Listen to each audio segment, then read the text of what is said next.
15-inch MacBook Air versus 13-inch MacBook Air. You might think the only difference is the size, but there are actually a bunch of differences. So in this video, we are gonna show you guys all of them, including the design differences, the differences in sound quality because we have a different speaker system, performance, and more. Now, yesterday I put out a video where I took the new 15-inch apart, compared it to the 13-inch, and we found 10 different internal differences, not all of which make a difference of actual usability, but make sure you guys check that out. It was quite interesting. And today we're gonna compare how these work. Now, starting out, the size difference. It sounds like a little bit, but you guys could see the footprint difference is quite noticeable. It is taller, it is wider, and the 15-inch is actually a little bit thicker as well. Now, what's interesting is the actual body is the same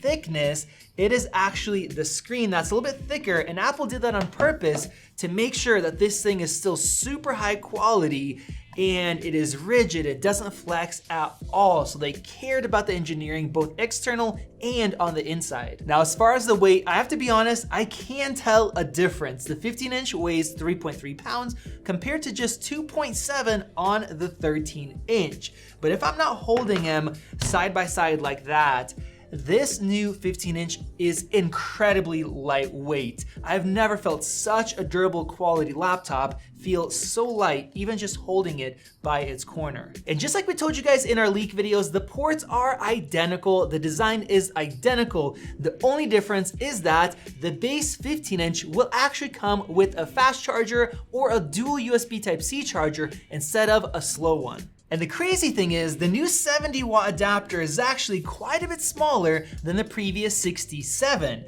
I'm sure that's one thing that nobody else has mentioned. Now, looking at the inside, these things look very similar. Even the actual keyboards are identical. And we were thinking that the 15-inch might have speaker grills, but it doesn't, and it is weird having all this space without that. We have the same Touch ID, the same notch up above, but it's less noticeable with a larger screen. The bezels look very similar. I know they have a slight difference. And lastly, the 15-inch does have a larger trackpad. Now, as far as the displays, the 15-inch does have more pixels than the 13-inch, but the sharpness and detail is identical.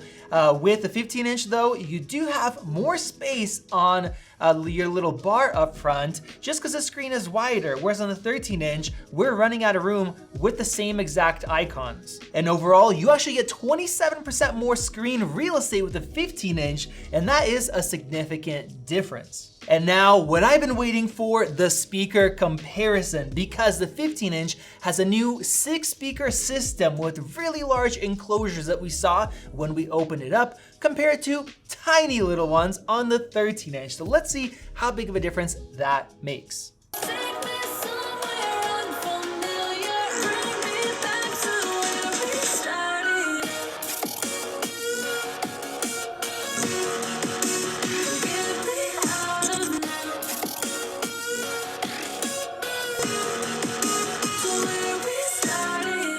Wow, guys, you heard it for yourselves.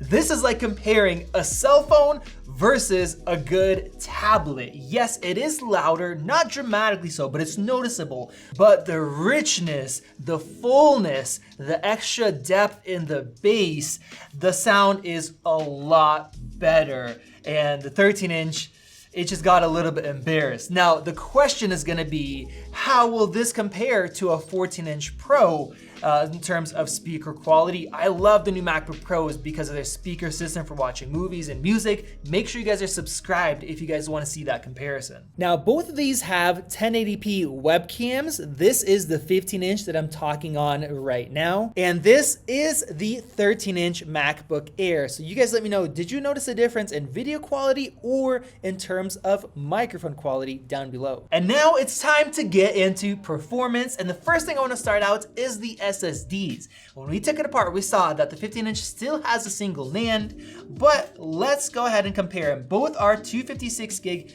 base models. And as you guys can see, the performance is pretty much identical. If you spend an extra 200 bucks, get the 512, you get about double the performance, and that can actually help for multitasking. Now, as far as CPU performance, both of these chips have the same exact M2 chip. They have 8 gigabytes of RAM, and I'm gonna run the latest Geekbench 6.1 here. And here we go. As far as single core, the 13-inch beats it out by 4 points, and multi-core, the 13-inch beats it out by just a little bit more. Now, this is of course within margin of error, and this is Geekbench 6.1, so you can't compare it with the previous older models, but the performance is basically the same.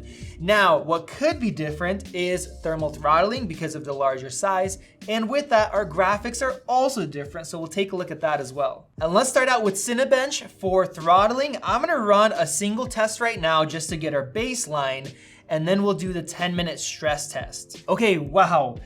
Just that one run, we actually see a higher score, 7930 on the 15-inch compared to 7753 on the 13, whereas in Geekbench, this thing won. That is crazy. Now let's go ahead and run that 10-minute throttling test. I have MX Power Gadget opened up right here so we can see everything. And as far as the temp, 99 degrees, 92 degrees.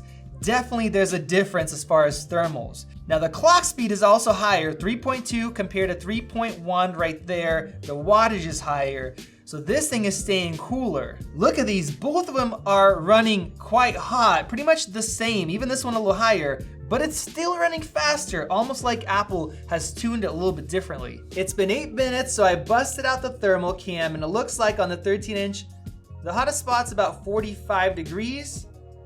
And on the 15-inch, we're seeing 43 degrees. Now, comparing the actual heat, it does seem like it's more spread out in the chassis on the 15-inch, and it's a little bit cooler on the right-hand side over there. The whole machine is running cooler.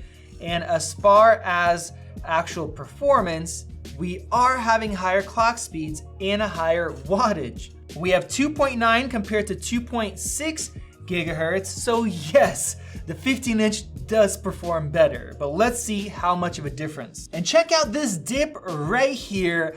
That shows that the chassis is already heat soaked, and we're at 10 watts, a little under 11 compared to 14.7. So we're almost done here.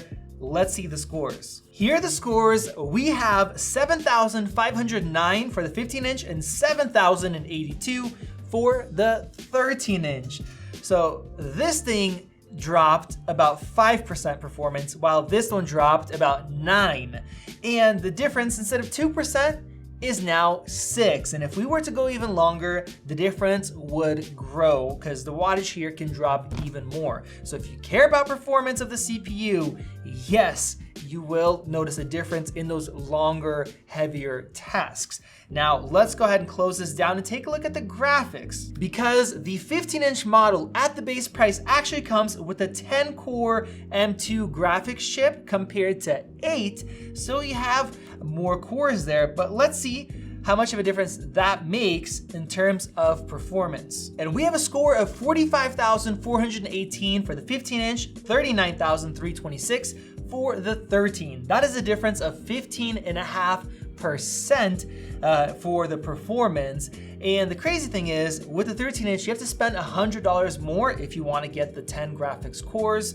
And then you're only at $100 price difference between the two. Now, what about gaming performance? I have 3D Mark's Wildlife Extreme Unlimited mode starting up right now, which is gonna give us the frames per second with a completely fair off-screen test. And look at this, the difference is actually even bigger. We have 41.3 frames per second for the 15 and 34.4 for the 13.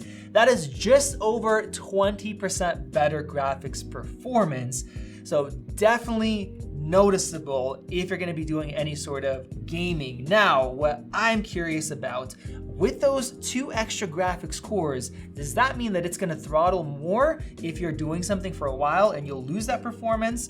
Well, for that, we have the Foreel video upscaler, which actually has a test that is built into it. It's gonna put a stress on the GPU. Let's go ahead and run that benchmark there, and we're gonna do a combo of the graphics and the neural engine if you're doing some scientific stuff, compute, whatever you need to do with this performance. Now the test is almost done, and if you guys look right here, we actually have more throttling on the 13-inch with 8 cores than on the 15-inch with 10 cores. Now the 15-inch actually completed this test already, and it's their first time using this program, so the scores don't just represent graphics performance, it's a mix of everything, the time, the neural engine as well, but it was very clear that even with 10 cores, the 15-inch still throttled less than the 8 cores. So as far as performance, if you care, the 15-inch is better, plus you get the larger display